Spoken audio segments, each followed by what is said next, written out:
Сәлем достар, менің каналыма қош келдіңіздер. Бүгін мен сіздермен бірге осындай әдемі, дәмді ганфан тағамының дайындалу жолымен бөлісетін боламын. Менімен бірге болып, видеоны соңына дейін қараңыздар. Ең алдымен тауық аяқтарын шанышқымен тесіп аламыз.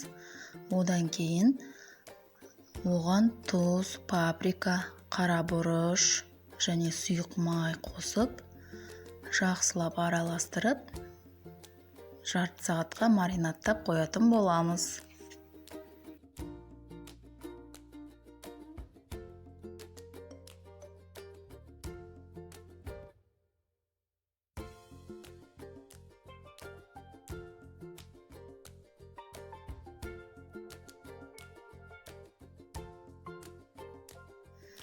Тауық аяқшалары маринадталып болғанша, бұл аралықта табамызға май құйып, пиязды салып қуыра бастаймыз. 2-3 минуттай қуырғаннан кейін артынша туралған сарымсақты салатын боламыз.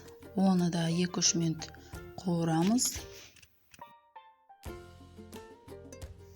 Қуырылып жатқан пияз және сарымсақтың үстінен томат салатын боламыз. Жақсылап араластырып, бұны да 1 минуттай қуырып аламыз. Үстінен болгар бұрышын саламыз және ұзыншақ етіп туралған сәбізімізді де салып қуырамыз.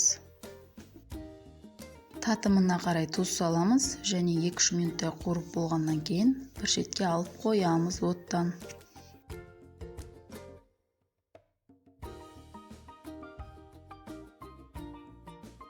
Табамызға тағы да сұйық май құямыз, отқа қойып қыздырамыз. Үстінен тауық аяқшаларын салып қуыра бастаймыз. Екі шетінен қызартып 4-5 минуттай жақсылап қуырамыз. Үстінен 2 ас қасық соя соусын құямыз және бағана дайындап қойған подливымызды үстіне салып шығамыз. Жүгері крахмалына су араластырып, тауық аяқшаларының үстіне құятын боламыз және одан бөлек тағы азғантай су құйып, бетін жауып пісіретін боламыз. Енді келесі кезекте біз күрішін дайындайтын боламыз. Табамызға сұйық май құйып, таза жуылған күрішті салып, 3-4 минут шамасында қуыратын боламыз. Күрішті жақсылап араластырып қуырып болғаннан кейін үстінен су құйып, қақпағын жауып, қайнағанша қалдыратын боламыз.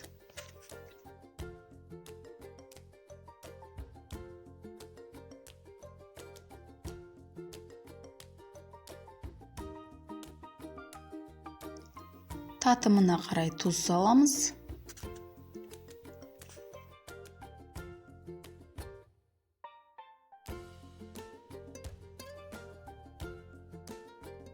Мінеки тауық аяқшалары керемет болып пісіп жатыр.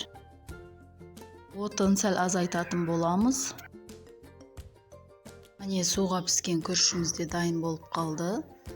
Өте шашыраңқы болып, әдемі болып пісті, бір-біріне жабыспайды мүлдем. Күрішіміздің үстінен дайын консервідағы жүгеріні салып, жақсылап араластырып қоямыз. Біздің тамағымыз дайын болды. Оттарды сөндіреміз. Енді ыдысымызға сәндеп салатын боламыз.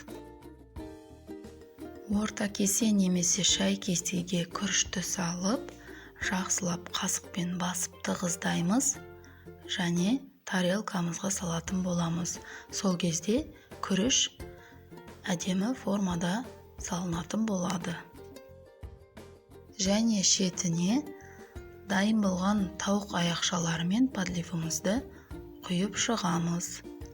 Әрі қарай әрлеу өз еріктеріңізде. Мінеки біздің ганфан тағамымыз дайын болды. Астарыңыз дәмді болсын. Достар, видеоны соңына дейін қарағандарыңыз үшін алғысым шексіз. Міндетті түрде менің рецептім бойынша дайындап көріңіздер. видеоның астына лайк басып комментария жазуды ұмытпаңыздар.